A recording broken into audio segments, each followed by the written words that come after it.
एक ऋषि का ऐसा भयानक श्राप जिसने हनुमान जी की माता को स्वर्ग से उठाकर एक पल में बंदरिया बनाकर धरती पर फेंक दिया। कहानी शुरू होती है स्वर्ग की अप्सरा पुंजिक स्थला से। उस समय पृथ्वी पर महान ऋषि दुर्वासा कठोर तपस्या कर रहे थे। देवताओं के राजा इंद्र को डर लगने लगा कि कहीं ऋषि अपनी तपस्या की ताकत से इंद्रदेव से भी ज्यादा शक्तिशाली न बन जाएं और इंद्रलोक पर राज न कर लें। अपनी कुर्सी बचाने के लिए देवताओं के राजा इंद्र ने पुंजिक स्थला को आदेश दिया कि पृथ्वी पर जाओ और दुर्वासा ऋषि का ध्यान भटका दो।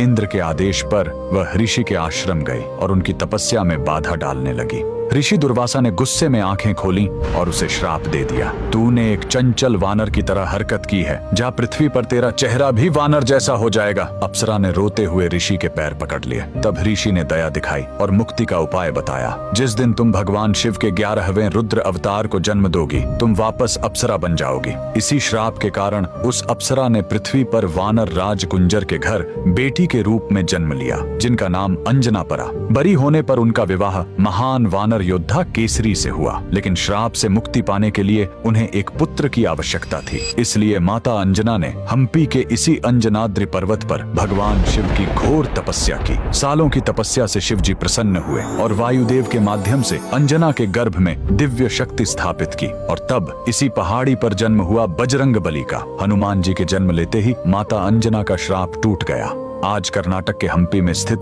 यह अंजनाद्रि पर्वत इस पूरी घटना के गवाह है। 575 सीढ़ियां चढ़कर आज भी भक्त उस पवित्र जन्म स्थान के दर्शन करने आते हैं। पवन पुत्र हनुमान के लिए कमेंट्स में जय बजरंग बली जरूर लिखें।